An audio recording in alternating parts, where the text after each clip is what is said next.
আজকে একটা ভিডিও দেখলাম গাড়িতে বসে বসে, এদিকে একটা লাশ পড়ে আছে ঘরের উঠানে,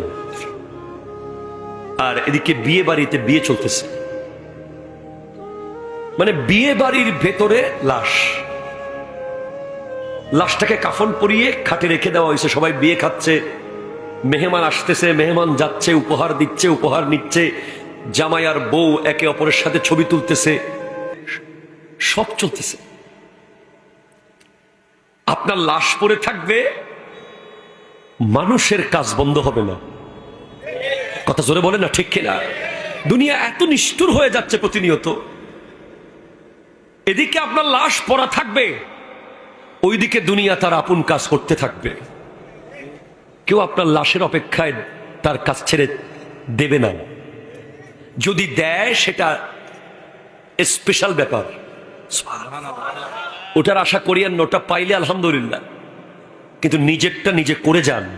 কোনদিন নামাজকে একটু পরে পড়বো বলে রেখে দেবেন না। কেন?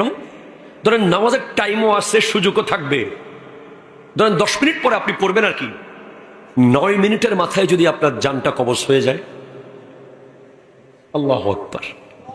হতে পারে কি পারে না? যেটা বলেন না, পারে কি পারে না? 9 মিনিটের মাথায় যদি আপনার রূহ কবজ হয়ে যায়, তাহলে কবরে যাওয়ার সময় আপনি আরো একটা ওয়াক্ত নামাজ নিতে পারেন নাই।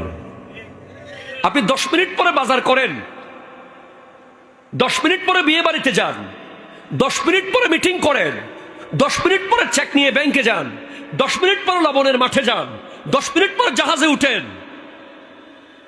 মিস হয়ে গেলেও কিচ্ছু আসে যায় না। কিন্তু নামাজটা যদি আপনার মিস হয়ে আপনি কবরে চলে যান, তাহলে মুমিন হলো সে যে অবশ্যই নামাজ পড়ে এবং নামাজের ভিতরে তার পরিপূর্ণ অন্তর থাকে, সে হলো মুমিন। আরো জোরে বলেন না। 2, ওয়াল্লাযীনা হুম আনিল লাগভি মুরিদুন।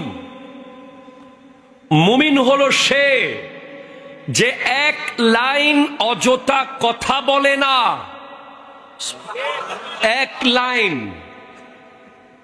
গালি তো দূরের কথা, খেলার কথা, মেলার কথা, বাড়ির কথা, ঘরের কথা, অমুকের কথা, সমুকের কথা, এগুলো বলা মুমিনের আলামত নয়।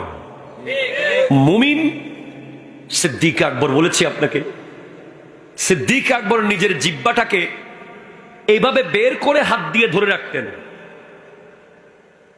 অনেক সময় মনে হতো এখন